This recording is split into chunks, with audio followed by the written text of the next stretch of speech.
ओम सूर्याय नमः। नमस्कार भक्तगण, आप सभी को मकर संक्रांति पर्व की हार्दिक शुभकामनाएं। मकर संक्रांति का पर्व सूर्य के मकर राशि में गोचर करने की तिथि पर बेहद उत्साह के साथ मनाया जाता है। इस अवसर पर सूर्य देव की विधिवत पूजा अर्चना करने का विशेष लाभ प्राप्त होता है। इस दिन स्नान दान गंगा स्नान करने का विशेष महत्व है।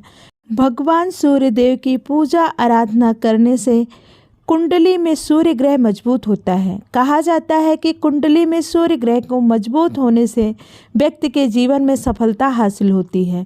इस बार मकर संक्रांति आज यानी 15 जनवरी को मनाई जाएगी। मकर संक्रांति के दिन जब आप पूजा करते हैं उस समय मकर संक्रांति की कथा का पाठ करने से सुख शांति मिलती है। तो आइए सुनते हैं मकर संक्रांति की पौराणिक कथा। भगवान सूर्यदेव और शनिदेव में अच्छे संबंध नहीं थे।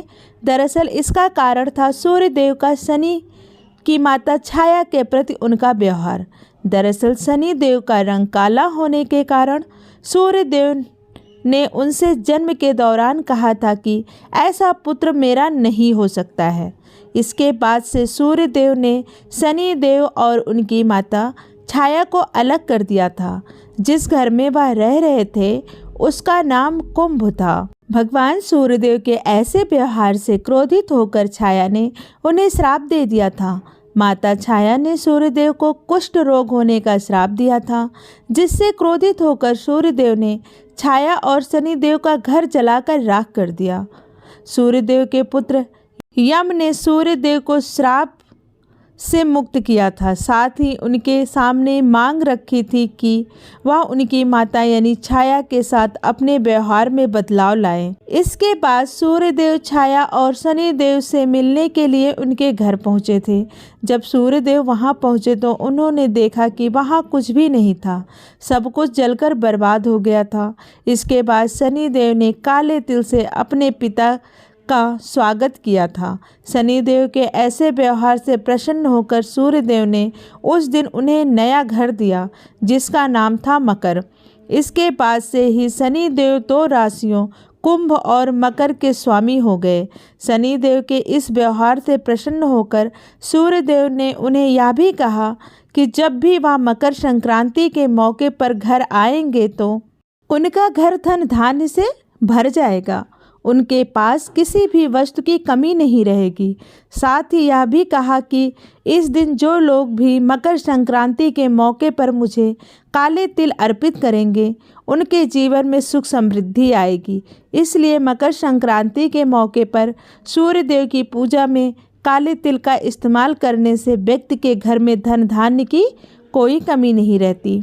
आइए अब सुनते हैं मकर संक्रांति की दूसरी कथा। राजा सगर अपने परोपकार और पुण्य कर्मों से 3 लोकों में प्रसिद्ध हो गए थे। चारों ओर उनका ही गुणगान हो रहा था। इसके बाद देवताओं के राजा इंद्र को चिंता होने लगी कि कहीं राजा सगर स्वर्ग के राजा ना बन जाएं। इसी दौरान राजा सगर ने अश्वमेध यज्ञ का आयोजन किया। इंद्रदेव ने अश्वमेध यज्ञ का घोड़ा चुराकर कपिल मुनि के आश्रम में बांध दिया और वह वहां से चले गए। अश्वमेध यज्ञ का घोड़ा चोरी होने की सूचना पर राजा सगर ने अपने सभी 60,000 पुत्रों को उसकी खोज में लगा दिया। वे सभी पुत्र घोड़े की खोजते हुए कपिल मुनि के आश्रम तक पहुंच गए। वहां उन्होंने अश्वमेध यज्ञ का घोड़ा देखा। इस पर उन लोगों ने कपिल मुनि पर घोड़ा चोरी करने का आरोप लगा दिया। इससे क्रोधित होकर कपिल मुनि ने राजा सगर के सभी 60,000 पुत्रों को श्राप से जलाकर भस्म कर दिया। जब इस बात की सूचना राजा सगर को मिली तो वह भागते हुए कपिल मुनि के आश्रम पहुँचे और वह अपने पुत्रों की गलती के लिए कपिल मुनि से क्षमा मांगने लगे और उनसे निवेदन करने लगे कि हे मुनिवर, आप मेरे पुत्रों को क्षमा दान देने का कष्ट करें। तब कपिल मुनि ने कहा कि सभी पुत्रों को मोक्ष के लिए एक ही मार्ग है, तुम मोक्षदायिनी गंगा को पृथ्वी पर लाओ। राजा सगर के पोते राजकुमार अंशुमान ने कपिल मुनि के सुझाव पर प्रण लिया कि जब तक माँ गंगा को पृथ्वी पर नहीं लाते तब तक उनके वंश का कोई राजा चैन से नहीं बैठेगा। वे तपस्या करने लगे। राजा अंशुमान की मृत्यु के बाद राजा भागीरथ ने कठिन तप से माँ गंगा को प्रसन्न किया, लेकिन माँ गंगा का वेग इतना था कि वे पृथ्वी पर उतरती तो सर्वनाश हो जाता। तब राजा भगीरथ ने भगवान शिव को अपने तप से प्रसन्न किया ताकि वे अपनी जटाओं से होकर माँ गंगा को पृथ्वी पर उतरने दें, जिससे गंगा का वेग कम हो सके। भगवान शिव का आशीर्वाद पाकर राजा भागीरथ धन्य हुए। माँ गंगा को अपनी जटाओं में रखकर भगवान शिव गंगाधर बने। माँ गंगा पृथ्वी पर उतरी और आगे राजा भगीरथ और पीछे पीछे माँ गंगा पृथ्वी पर बहने लगी। राजा भगीरथ माँ गंगा को लेकर कपिल मुनि के आश्रम तक पहुँचे, जहाँ पर माँ गंगा राजा सगर के 60,000 पुत्रों को मोक्ष प्रदान किया।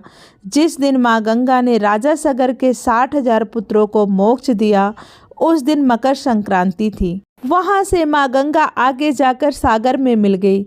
जहाँ वे मिलती हैं वह जगह गंगा सागर के नाम से प्रसिद्ध है। धार्मिक मान्यताओं के अनुसार मकर संक्रांति को गंगा सागर या गंगा नदी में स्नान करने से मोक्ष की प्राप्ति होती है और 7 जन्मों के पाप भी मिट जाते हैं। अब हम सुनेंगे मकर संक्रांति की तीसरी कथा, धर्मराज की कथा।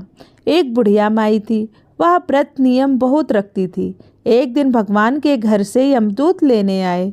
बुढ़िया माई यमदूत के साथ चली गई। आगे गहरी नदी बह रही थी। बुढ़िया माई डूबने लगी। तब यमदूत ने पूछा, माई गाय दान की है क्या? बुढ़िया माई ने मन में गाय माता का ध्यान किया तो गाय माता उपस्थित हो गई। गाय की पूंछ पकड़कर बुढ़िया माई नदी में पार कर ली। आगे गई तो काले कुत्ते खाने दौड़े। तब यमदूत ने पूछा, कुत्ते को रोटी दी है क्या? बुढ़िया माई ने मन में कुत्ते का ध्यान किया तो कुत्ते चले गए। आगे चली तो काले कौवे बुढ़िया माई को चोंच मारने लगे। बुढ़िया माई ने ब्राह्मण की बेटी को याद किया तो कौवे ने चोंच मारना छोड़ दिया। आगे गई तो पैरों में कांटे चुभने लगे। यमदूत ने कहा, चप्पल दान किया है? बुढ़िया माई ने याद किया तो चप्पल पैरों में आ गई। आगे चली तो चित्रगुप्त जी ने यमदूतों से पूछा, आप किसको ले आए? यमदूतों ने कहा, बुढ़िया माई ने बहुत दान पुण्य किए हैं, लेकिन धर्मराज जी का कुछ नहीं किया, इसलिए आगे के द्वार बंद हैं। तब बुढ़िया माई ने विनती की कि मुझे 7 दिनों के लिए धरती पर जाने दो। मैं इन 7 दिनों में धर्मराज जी की कहानी सुनकर उद्यापन कर वापस आ जाऊंगी। धर्मराज जी ने उसके प्राण लौटा दिए। धरती पर बुढ़िया माई के शरीर में जान वापस आ गई। सभी लोग बुढ़िया माई को जीवित देखकर भूतनी भूतनी चिल्लाकर भाग खड़े हुए। बुढ़िया माई अपने घर आई। अपने बेटे बहू का व्यवहार देखकर कि यह भूतनी है, वह बहुत दुखी हुई। तब उसने बेटे बहू को समझाया कि मैं भूतनी नहीं हूँ, मैं तो धर्मराज के कहे अनुसार वापस आई हूँ। मैं प्रत्येक दिन धर्मराज की कहानी सुनकर उनका उद्यापन करके वापस परलोक चली जाऊंगी। यह सुनकर बेटे बहू ने पूजा की सभी सामग्री लाकर दी, लेकिन कहानी के समय हुंकारा नहीं भरा। तब बुढ़िया माई पड़ोसन के पास गई। पड़ोसन ने कहानी सुनी और हुंकारा भी भरा।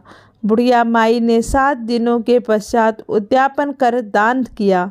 7वें दिन धर्मराज जी ने बुढ़िया माई के लिए स्वर्ग के विमान भेजा।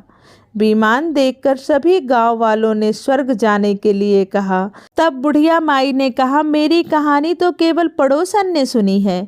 यह सुनकर सभी गांव वालों ने बुढ़िया माई के पांव पकड़ लिए और धर्मराज की कहानी सुनाने को कहा। बुढ़िया माई ने कहानी सुनाने के बाद सभी गांववासी विमान में बैठकर स्वर्ग पहुंच गए। सभी गांववासी को देखकर धर्मराज ने कहा, मैंने तो केवल बुढ़िया माई के लिए विमान भेजा था। बुढ़िया माई ने कहा, मेरी कहानी इन सब ने सुनी है, इसलिए मेरा आया पुण्य इनको दे दो और स्वर्ग में वास भी दे दो। तब धर्मराज जी ने सभी गांववासियों को स्वर्ग में वास दे दिया। सो हे धर्मराज जी, जैसे बुढ़िया माई को स्वर्ग दिया वैसे सबको देना। कहानी सुनने वाले को, कहानी कहने वाले को, कहते सुनते हुंकार भरने वालों को, सभी को देना। प्रेम से बोलिए धर्मराज महाराज की जय, सूर्यदेव भगवान की जय। दोस्तों, यह थी मकर संक्रांति पर्व की पावन कथा।